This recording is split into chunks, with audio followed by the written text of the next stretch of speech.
Alprazolam కేసులో school seize ఆదేశాలు జారీ చేసిన విద్యాశాఖ విద్యార్థులను ఇతర స్కూళ్లలో చేర్చే ఏర్పాట్లు.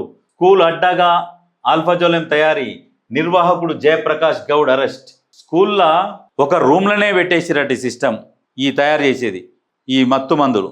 అంటే నువ్వు పిల్లలకు విద్య బోధించాల్సిన స్కూళ్ళనే ఇటువంటివి డ్రగ్స్ లాంటివి తయారు చేసి మరి ఏం చేస్తున్నారు అంటే వీళ్ళకు ప్రోత్సాహం ఎక్కడి నుంచి వచ్చింది?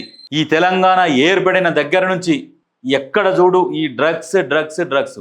ఆ 12 సంవత్సరాల నుంచి ఎక్కడైనా డ్రగ్స్ దొరుకుతున్నాయి కానీ వాటి మీద ఇప్పటి వరకు చర్యలు తీసుకున్న దాఖలాలు లేవు.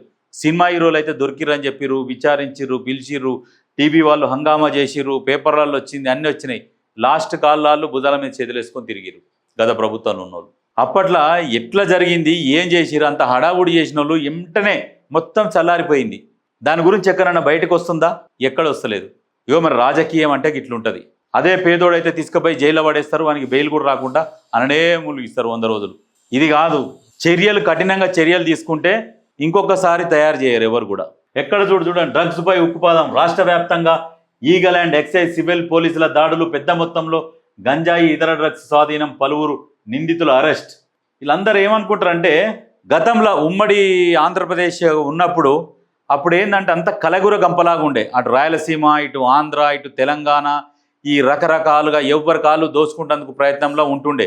అప్పుడు కాంగ్రెస్ ఉన్నా కానీ ఏ పార్టీ ఉన్నా పట్టించుకోకపోతుండే ఆ ఉమ్మడి ఆంధ్రప్రదేశ్లో.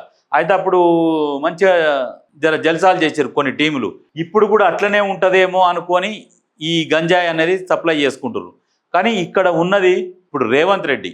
అది కూడా మళ్ళీ తెలంగాణ ఏర్పడినాక వచ్చిన కాంగ్రెస్ ప్రభుత్వంలో రేవంత్ రెడ్డి ఉన్నాడు కాబట్టి మీ పప్పులు ఉడకవు.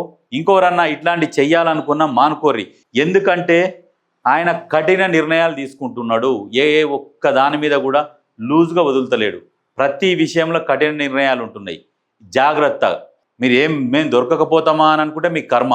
ఖచ్చితంగా దొరికించుకుంటుండు, పట్టుకొని కేసులు బుక్ చేస్తుండ్రు, లోపలేస్తూనే ఉన్నారు. అంటే గత ప్రభుత్వం లాగా కాదు. గత ప్రభుత్వంలో కేసులు అయ్యేది, మళ్ళీ వచ్చేది, సైలెంట్గా పోయేది.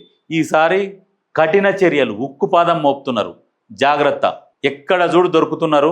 మీరు ఇటువంటి మానుకోవాలి, లేకపోతే మీ భవిష్యత్తు ఆగమైపోతుంది. డ్రగ్స్ తీసుకునే విద్యార్థులు కూడా ఒక్కసారి కేసులు అయినాయనుకో మీ భవిష్యత్తులో ప్రైవేట్ ఉద్యోగాలు కూడా రావు. కేసులు ఉంటాయి. ఇప్పుడు అదే రూల్ తీసుకొస్తున్నారు. కొన్ని ప్రైవేట్ కంపెనీలు కూడా ఆల్రెడీ ఎంక్వైరీ చేసుకుంటున్నారు. మీ ఆధార్ కార్డు ద్వారా ఎక్కడెక్కడ ఏ పోలీస్ స్టేషన్లో కేసులు ఉన్నాయి ఆ ఎంక్వైరీ చేసుకొని మీకు ఆ ప్రైవేట్ ఉద్యోగం కూడా ఇస్తున్నారు. లేకుంటే కేసులుంటే ప్రైవేట్ ఉద్యోగం కూడా దొరకదు. లాస్ట్కు మళ్ళా ఏదన్నా అడకదినే పరిస్థితి వస్తుంది. అంత చదివి కూడా అడకదినే పరిస్థితి తెచ్చుకోవద్దు.